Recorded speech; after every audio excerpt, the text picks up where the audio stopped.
Happy New Year's, everybody!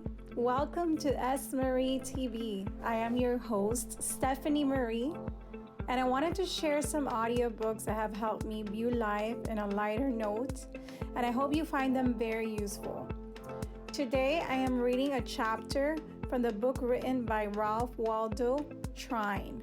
He's a pretty cool philosopher, and so many things to learn from him. Love as we know it, it is a give and take transaction. I invite you to look at love in a different light as it is perfectly explained by Ralph Waldo Trine in this audiobook that I'm about to share with you all. Enjoy! This is the infinite spirit of love. The moment we recognize ourselves as one with it, we become so filled with love that we see only the good in all. And when we realize that we are all one with this infinite spirit, then we realize that in a sense, we are all one with each other. When we come into a recognition of this fact, we can then do no harm to anyone, to anything. We find that we are all members of the one great body and that no portion of the body can be harmed without all the other portions suffering thereby. When we fully realize the great fact of the oneness of all life, that all are partakers from this one infinite source, and so that the same life is the life in each individual, then prejudices go and hatred cease. Love grows and reigns supreme. Then, wherever we go, whenever we come in contact with the fellow man, we're able to recognize the God within. We thus look only for the good and we find it. It always pays. There's a deep scientific fact underlying the great truth. He that takes the sword shall perish by the sword. The moment we come into a realization of the sortal powers of the thought forces, we can quickly see that the moment we entertain any thoughts of hatred toward another, they get the effects of these diabolical forces that go out from us and have the same thoughts of hatred aroused in them, which in turn return to the sender. Then, when we understand the effects of the passion, hatred, or anger, even upon the physical body, we can see how detrimental, how expensive this is. The same is true in regard to all kindred thoughts or passions, envy, criticism, jealousy, scorn. In the ultimate, we shall find that in entertaining feelings of this nation toward another, we always suffer far more than the one toward whom we entertain them. And then, when we fully realize the fact that selfishness is at the root of all error, sin, and crime, and that ignorance is the basis of all selfishness, with what charity we come to look upon the acts of all. It is the ignorant man who seeks his own ends at the expense of the greater whole. It is the ignorant man, therefore, who is a selfish man. The truly wise man is never selfish. He is a seer and recognizes the fact that he, a single member of the one great body, is benefited in just the degree that the entire body is benefited. And so he seeks nothing for himself that he would not equally seek for all mankind. If selfishness is at the bottom of all error, sin, and crime, and ignorance is the basis of all selfishness, then we see a manifestation of either of these qualities. If we are true to the highest within us, we will look for and will seek to call forth the good in each individual with whom we come in contact. When God speaks to God, then God responds and shows forth as God. But when devil speaks to devil, then the devil responds, and the devil is always to pay. I sometimes hear a person say, I don't see any good in him. No? Then you're no seer. Look deeper and you will find the very God in every human soul. But remember, it takes a God to recognize a God. Christ always spoke to the highest, the truest, and the best in men. He knew and he recognized the God in each because he had first realized it in himself. He ate with publicans and sinners, abominables, the scribes and the Pharisees said. They were so wrapped up in their own conceits, their own self centeredness, hence their own ignorance, that they had never found the God in themselves, and so they never dreamed that it was the real life of even publicans and sinners. In the degree that we hold a person in the thought of evil or of error, do we suggest evil and error to them? In the degree that they are sensitively organized or not well individualized, and so subject to the suggestion of the thought forces from others, will they be influenced? And so, in this way, we may be sharers in the very evil doing in which we hold another in thought. In the same way, when we hold a person in the thought of the right, the good, and the true, righteousness, goodness, and truth are suggested to them, and thus we have most beneficent influence on their life and conduct. If our hearts go out in love to all with whom we come in contact, we inspire love, and the same enabling and warming influences of love always return to us from those in whom we inspire them. There is a deep scientific principle underlying the precept. If you would have all the world love you, you must first love all the world. In the degree that we love, we will be loved. Thoughts are forces, each creates of its kind, each comes back laden with the effect that corresponds to itself, and on which it is the cause. Then let your secret thoughts be fair. They have a vital part, and shareth shaping words and molding fate. God's system is so intricate. I know of no better practice than that of a friend who continually holds himself in an attitude of mind that he continually sends out his love in the form of the thought. Dear everybody, I love you. And when we realize the fact that a thought invariably produces its effect before it returns or before it ceases, we can see how he is continually breathing out a blessing not only upon all with whom he comes in contact, but upon all the world. These same thoughts of love, moreover, tokened in various ways, are continually coming to him from all quarters. Even animals feel the effects of these forces. Some animals are much more sensitively organized than many people are, and consequently, they get the effects of our thoughts, our mental states, and emotions much more readily than many people do. Therefore, whenever we meet an animal, we can do it good by sending out these thoughts of love. It will feel the effects whether we simply entertain or whether we voice them. And it is often interesting to note how quickly it responds and how readily it gives evidence of its appreciation of love and consideration on our part. What a privilege and how enjoyable it would be to live and walk in a world where we meet only gods. In such a world you can live, in such a world I can live. For in the degree that we come into this higher realization, do we see only the God in each human soul. And when we are thus able to see Him in everyone we meet, we then live in such a world. And when we thus recognize the God in everyone, we by this recognition help to call it forth ever more and more. What a privilege, this privilege of yours, this privilege of mine. That hypocritical judging of another is something then with which we can have nothing to do.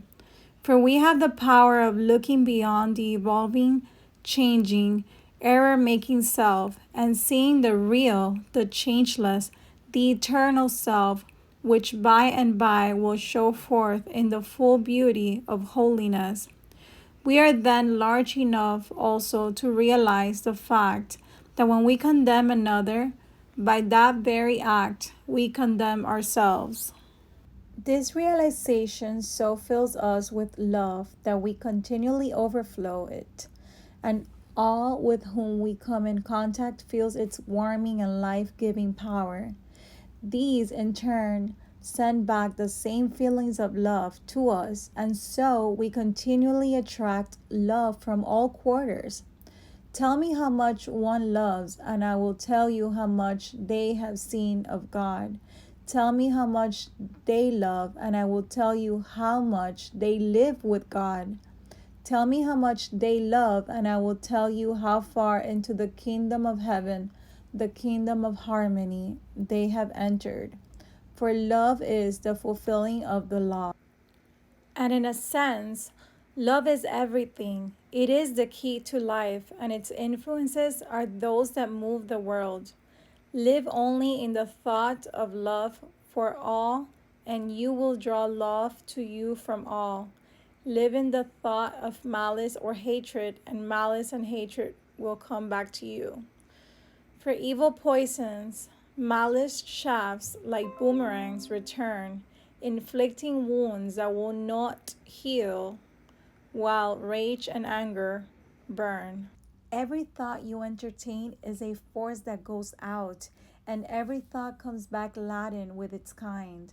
This is an immutable law. Every thought you entertain has, moreover, a direct effect upon your body.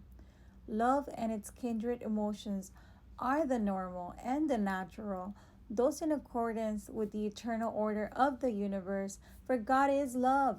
These have a life giving, health engendering influence upon your body, besides beautifying your countenance, enriching your voice, and making you ever more attractive in every way. And as it is true that in the degree that you hold thoughts of love for all, you call the same from them in return, and as these have a direct effect upon your mind, and though your mind upon your body, it is as so much life force added to your own from without. You are then continually building this into both your mental and your physical life, and so your life is enriched by its influence. Hatred and all its kindred emotions are the unnatural, the abnormal, the perversions, and so out of harmony with the eternal order of the universe. For if love is the fulfilling of the law, then these, its opposites, are the direct violations of the law. And there can never be a violation of law without its attendant pain and suffering in one form or another. There is no escape from this. And what is the result of this particular form of violation? When you allow thoughts of anger, hatred, malice, jealousy, envy, criticism, or scorn to exercise sway, they have a corroding and poisoning effect upon the organism. They pull it down, and if allowed to continue, will eventually tear to pieces by externalizing themselves in the particular forms of disease they give rise to. And then, in addition to the destructive influences from your own mind, you are continually calling the same influences from other minds, and these come as destructive forces augmenting your own, thus aiding in the tearing down process. And so love inspires love, hatred breeds hatred. Love and goodwill stimulate and build up the body. Hatred and malice corrode and tear it down. Love is a savior of life unto life. Hatred is a savior of death unto death. There are loyal hearts. There are spirits brave. there are souls that are pure and true, then give to the world the best you have, and the best will come back to you. Give love, and love to your heart will flow, a strength in your utmost need.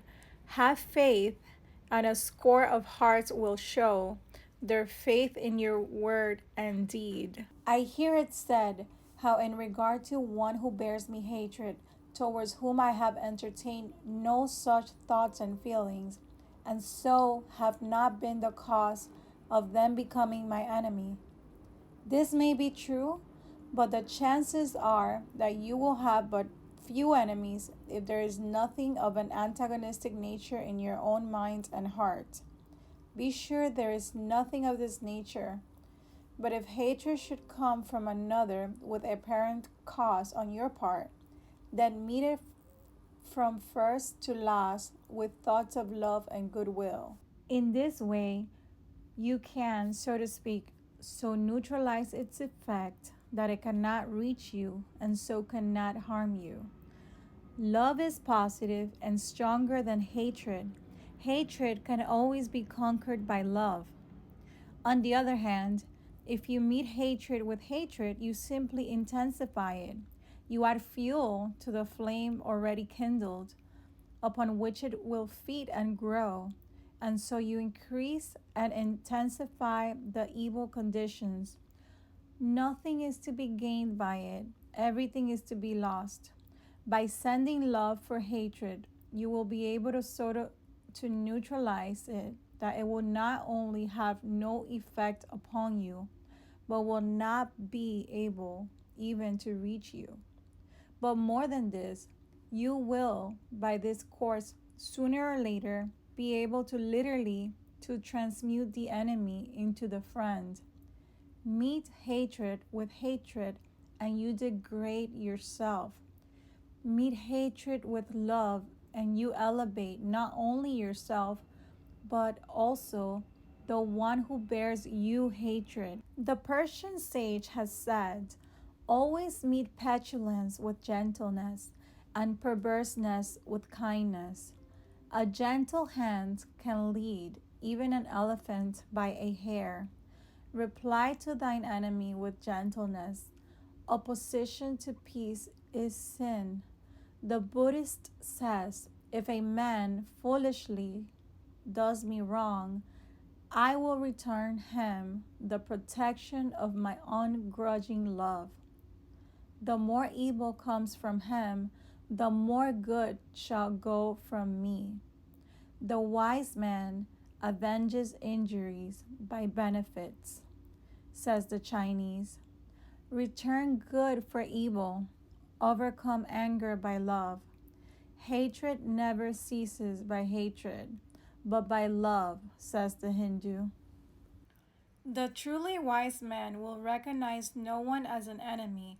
Occasionally, we hear the expression, never mind, I'll get even with him. Will you? And how will you do it? You can do it in one of two ways. You can, as you have in mind, deal with him as he deals or apparently deals with you. Pay him, as we say, in his own coin. If you do this, you will get even with him by sinking yourself to his level, and both of you will suffer by it. Or you can show yourself the larger. You can send him love for hatred, kindness for ill treatment, and so get even with him by racing to the higher level. But remember that you can never help another with by that very act helping yourself. And if forgetful of self, then in most cases the value to you is greater than the service you render another. If you're ready to treat him as he treats you, then you show clearly that there is in you that which draws the hatred and ill treatment to you. You deserve what you're getting, and you should not complain, nor would you complain if you were wise. By following the other course, you most effectually accomplish your purpose. You gain a victory for yourself. And at the same time, you do a great service for him, of which it is evident he stands greatly in need. Thus, you may become his savior. He in turn may become the savior of other error making, and consequently, care encumbered man. Many times the struggle are greater than we can ever know.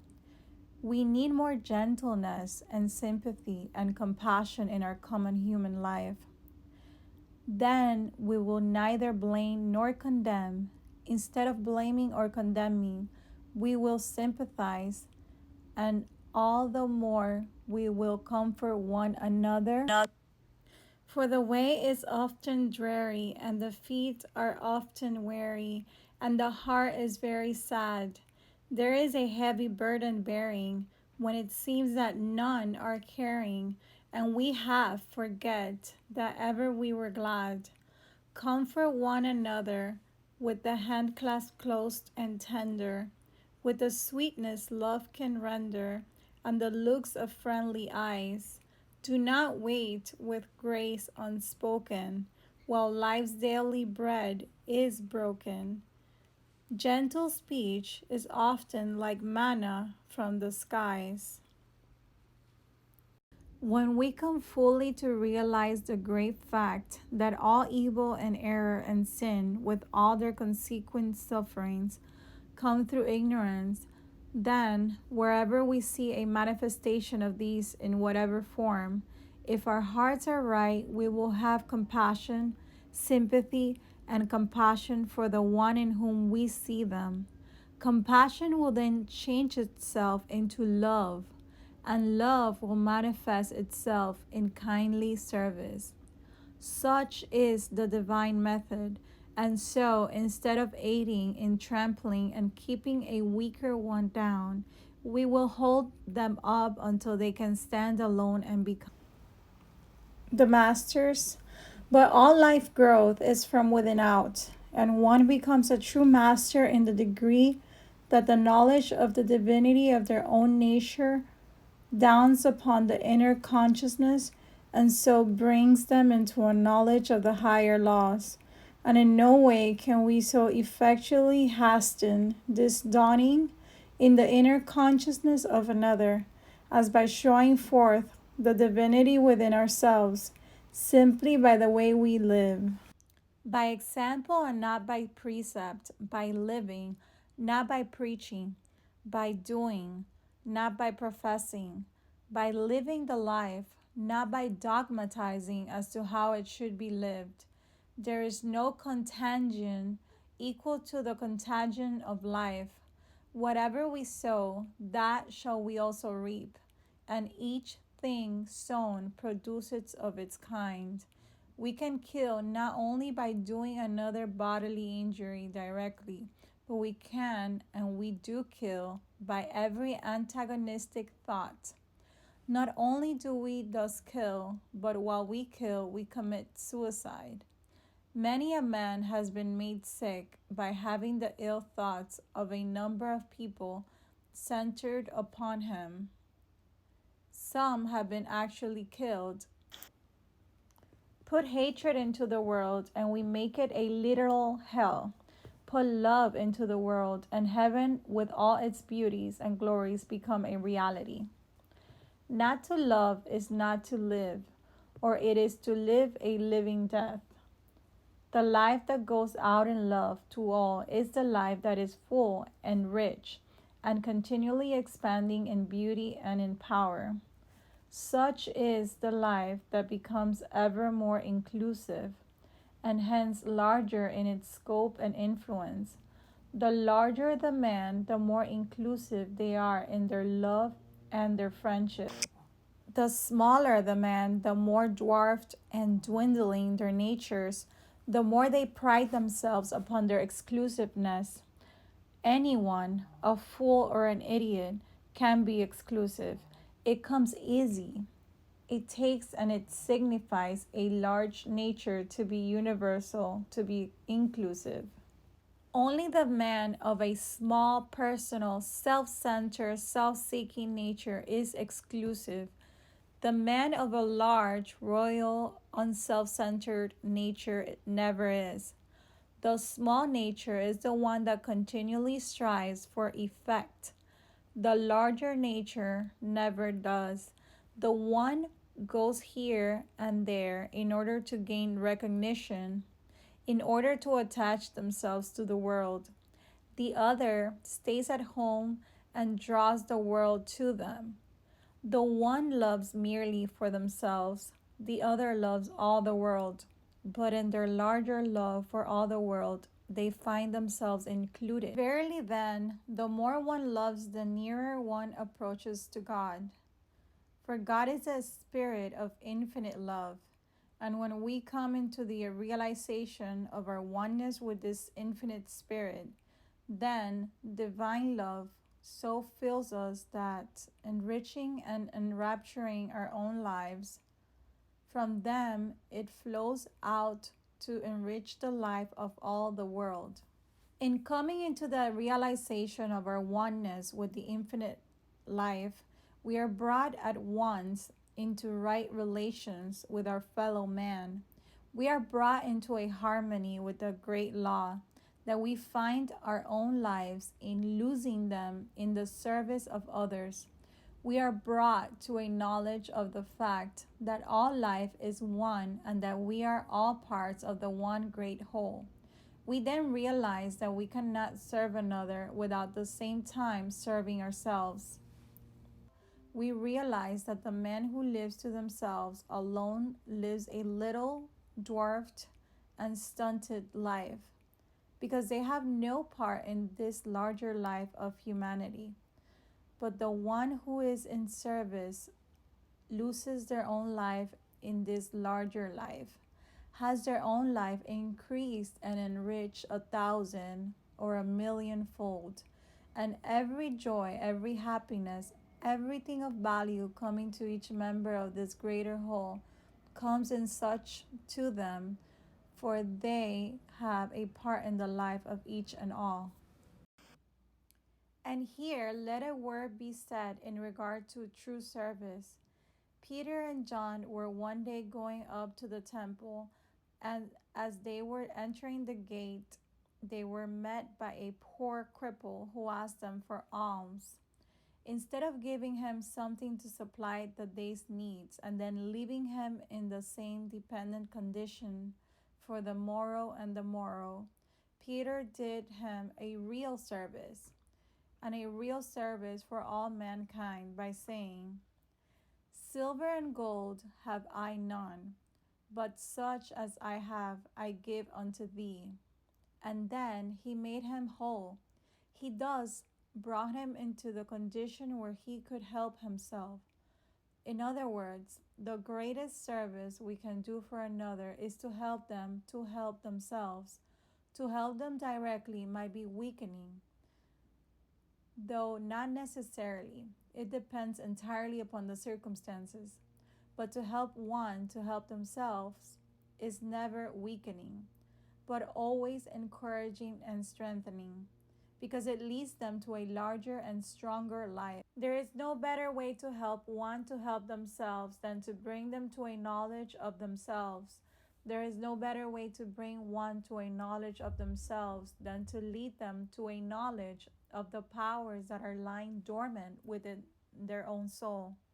There is nothing that will enable them to come more readily or more completely into an awakened knowledge of the powers that are lying dormant within their own soul than to bring them into the consciousness, vital realization of their oneness with the infinite life and power, so that they may open themselves to it in order that it may work and manifest through them. We shall find that these same great truths lie at the very bottom of the solution of our social situation, and we shall also find that we shall never have a full and permanent solution of it until they are fully recognized and built upon.